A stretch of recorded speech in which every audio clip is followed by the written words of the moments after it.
Okay, I'm pretty sure anyone watching this knows it's been a very long time since I've been able to put one of these out. For people in the online group, they already kind of had an idea of what was going on with me. I still haven't quite got my voice back to 100% yet, but you should have heard it about a month ago. I got hit with a really bad bout of pneumonia right around the end of November, and it lingered on forever and ever, it seemed like. And then my landlord got some kind of weird COVID thing, and I was like, well, I just got over pneumonia. I can't get COVID again or something, because I ended up testing positive for that, and ended up with all kinds of breathing problems. One good thing that came out of it, though, was I ended up quitting smoking. And so far, so good. I'm not completely 100% quit. I'm using a vape to get through it. A very low nicotine vape. The plan, though, is to ultimately stop altogether. But that is where I've been. I'm still among the land of the living, and I'm not sure exactly how good I'm going to do with this video, because it's been a while since I've actually done one of these, so I'm kind of out of practice with speaking off the cuff. But one thing I was thinking about at one point, I don't know where it crossed my mind, just one of those random thoughts. There's a portion in their stupid literature where they talk about, and by now you will have swallowed large chunks of truth about yourself. Well, large chunks of truth about yourself, I mean, truths about myself that I discovered in life were things that I kind of discovered on my own more than anything else through experience. I mean, the old saying, you can't buy experience. I didn't really understand that when I was a younger guy, but I understand it now after having experienced a lot of things that I would have preferred to avoid in life. But in regards to the term swallowing large chunks of truth about yourself, you're really not doing that in the AA program. What you're doing, you're being told what kind of person you are. You're being told that you're the sum of your mistakes. You're being told that you're this way and that way and everything else, and then they manipulate you with their little 4th, 5th step bullshit into believing that's all true about you. And that's not swallowing large chunks of truth about yourself. What in other words, the way that should really be worded is, by now I've become convinced of all the horse shit that Bill W.'s teachings have convinced me that that's who I am. I mean, large chunks of truth about ourselves. I don't know why that crossed my mind or why I felt the need to talk about that. Like I said, I'm kind of easing back into practicing. I want to get back to doing these once a week. And I did lose some time at work and everything, and I was on medication, so harrowing experience. But I'm too mean to die, so here I am.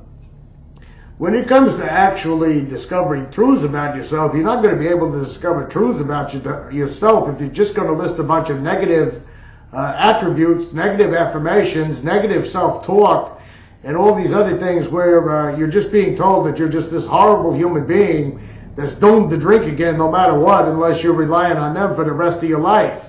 That's not swallowing a hard truth about yourself. That's just swallowing cult dogma. You know, most of my life, when I was young and I was religious at one point, I had all these beliefs about myself that were just totally, completely, utterly ridiculous now that I look back on them, but I swallowed those things as truth. The idea that, that I could, like during one example is in the Catholic Church. I know during the Lent holidays, for example, you weren't supposed to eat meat on Friday. And I remember eating meat on Friday, and I had this terrifying fear that God was going to punish me because I had a burger on a Friday one time when I was about 11 years old. I think I made a little money cutting somebody's lawn, and the temptation to go to a Roy Rogers, I don't even know if Roy Rogers is still around or not, it was just too strong. I had one. And then the rest of the damn day I was in utter terror that I was going to end up being punished by God, or something terrible was going to happen to me because I had violated the sacred rule of Lent. Now I can look back at that now and I can say to myself, well, that was pretty ridiculous. I haven't followed that tradition since I kind of walked away from religion altogether in my younger years. But being told what you are, and being told who you are, and being told this is how you think, and being told that this is what you are, that's not actually discovering any truth about yourself at all. I mean, discovering truth about yourself, like I've never seen an old-timer come forward in an AA meeting and say something like, well, here's a hard truth about myself that I had to, that I learned through the steps. I love to be called on so I can talk and make up stories and everybody has to listen to me. And I realize that's one of my character defects, and I'm going to stop talking and sharing in meetings from now on. I'm just going to listen because that's a hard truth about myself that I just really wasn't willing to own up to. You do notice that the old-timers are always quick to point out the shortcomings and failures of everybody else, but they never point that perception at themselves because they're old-timers. The only thing they got that's holding them together is a coin that claims they got all these years and all these dates on it.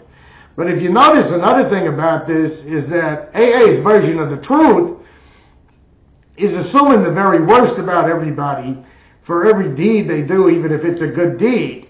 Like, I remember one time there was a guy that was homeless that was sitting outside the meeting, and his hands were shaking really badly. Well, I've been in that position. I've been in that position where alcohol withdrawal has got you into the bad, where you're borderline DT. So I gave the guy a few bucks. I mean, it wasn't a lot of money, I just handed him enough money that he could go get him a pint of vodka. At least you could get a cheap dark iced pint of vodka for a very low price, I should know, because I have some experience in that area. And the very first thing that happened when I walked in the meeting, they said, you just did that so you could feel good about yourself. No conclusion that I might have done that out of empathy for somebody who, I know that they claim it's a bad idea to contribute to somebody's habit, but I've been in that point. And I would far rather see a guy drink a little whiskey and not go into full-blown delirium tremens, which I have had, by the way, and as I would oppose to being a prissy asshole and saying, well, I'm not going to give you nothing. But I've seen him do that with a lot of other things. Like there was one guy who spent a lot of time, like hanging out with a homeless, kind of not a really what I would call great person or anything like that. They said he only hangs out with the homeless so he can feel good about himself. Or like if you talk to a girl, like I pointed out one time that there was a girl that was working for the same company I was working for in a meeting, and the company was doing mass layoffs. And she had mentioned she was at, one particular office and, one particular factory, and I was at another factory, and I walked up to her after the meeting and I said, I would kind of like to know what kind of news you've heard at your factory, because mine is talking about closing. They've already laid off half the workforce, and it looks like I might be next in line for the chopping block there, and she responded that was the same thing that was happening to her, but kind of like the place where I was working. We worked for the same company, separate factories, but she was talking about, I'm hearing the same wild rumors. I'm hearing everything about mass closures to consolidating factories in one. So she said, I really can't give you any information on that, and we talked for a few minutes. And, the second that I walked out the door, there were a bunch of sneering old-timers that said, you haven't even been sober 2 weeks after your relapse, and you're already trying to get into somebody's pants. Don't you think you need to focus on your sobriety first? Don't you think, have you never heard the saying, behind every skirt there's a slip? Which is a stupid fucking saying. Let me say that too. Oh wait, sex makes people drunk. People can't enjoy sex if they're alcoholics of any kind, without getting drunk, I guess. But I've also seen them do it. There is something I would kind of like to point out about that. Let's say you do something for a personal reason. Let's say you have a personal reason for doing something. Like my grandfather, he was not what you would call a hippie by any means, shape, form, or fashion. He was a World War II veteran and all. But he marched at one point with the anti-Vietnam War protesters. Him and my grandmother did on one side of the family. Partially because he was pissed off that he wasn't able to keep his son out of the army with the draft, which is my father, and partially because he told me in later years, he said, I see people from this fucking town coming home in coffins, 18, 19 years old for a war that they haven't even explained to us what the hell we're doing over there.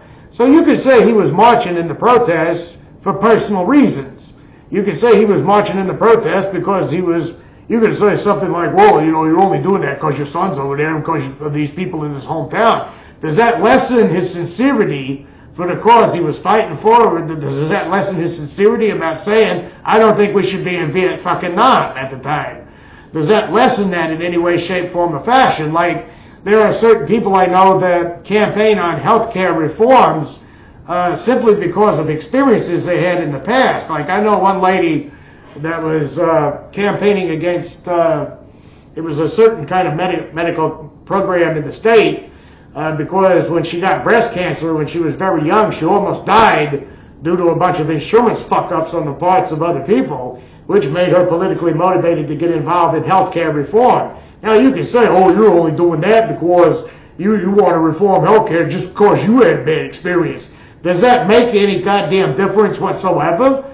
I mean, let's say I did something just to feel good about myself. Let's say, there's somebody that asked me for something like, can you come over here and fix my computer? And I go over there and I fix their computer, and then they say, what do I owe you? And I always say the same thing whenever I fix somebody's computer. I say, when you win the lottery, you can buy me a coffee. You don't have to pay for the sugar. I can pay for that myself, is what I normally tell them. It kind of feels good to be able to do that when you're in a financial position where you can do that for somebody and not ask them for any money, or when you can fix somebody's, when you can fix a coworker's car and they can say, what do I owe you? And you say, you don't owe me anything. I mean, how about saying thank you? There's no. There's a part of me that does that because it makes me feel good about myself, but what difference does it fucking make? I mean, if I told the person whose computer problem I fixed, which actually anybody could have fixed it if they had a basic understanding of the computer, if I'd have told them, okay, that's going to be $75. I mean, what difference does it make why I didn't charge the person for helping them? Even if it just meant me feeling good about being in a position where I could help someone without needing it. AA always assumes the worst intentions of everybody. They judge everybody based on the worst of those intentions. And to be honest, I think that's total and pure projection on the part of the narcissistic assholes that are the old-timer hierarchy. They wouldn't do anything for anybody unless it was an opportunity for them to get something out of it. And they wouldn't do anything they wouldn't go 5 seconds without getting something from you. I mean, there was one old timer that was always bragging about all these 12-step calls that he was doing and bragging about all these alcoholics he was helping. And I remember somebody talking to me about him, and they said, well, let me tell you something about that. He doesn't ever do anything for nothing. He said, he had a pickup truck. He said it took him 2 blocks to get to my house. And he said he asked me, and he said I was drunk, of course. He said he asked me for my debit card so he could put a couple of dollars of gas in the pickup truck. He filled the pickup truck up, 50-something bucks at the time, bought about 4 or 5 packs of cigarettes and a 12-pack of Coke. So he didn't actually do that for nothing.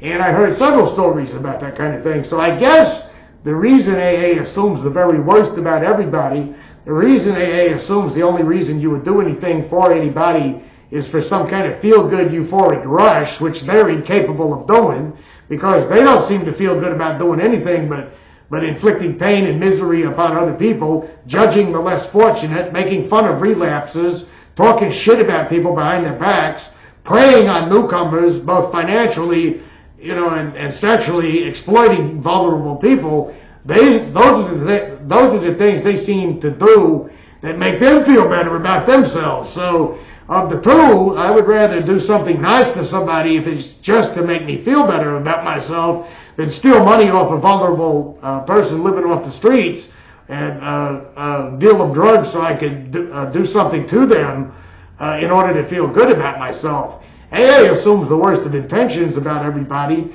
because these people are incapable of doing anything good without something being in it for them. So they're completely, totally, utterly mystified that anybody could possibly do anything without expecting something in return. At least that's my hypothesis on the matter. I realize there is a difference between the word hypothesis and the word theory. So to use correct lingo here, I'll use the word hypothesis. Anyway, I had no idea where I was going to go with this video, but I'm feeling a lot better. You know, I'm trying to get back into my regular routines. I've kind of got a little behind on bills due to lost time at work and all that other kind of thing, which I'm working to fix as of right now. But I hadn't made a video in a long time, and I was just letting the people know out there that I'm still alive, still among the land of the living, and still intend to keep taking down AA for as long as I can keep coming up with topics. Anyway, let me know in the comments what you think about these people that are always accusing you of having the worst of intentions, no matter what it is. Like if you take your children to the park, they'll say you only took your children to the park so you can feel good about yourself. You know, that kind of bullshit. Anyway, until next time.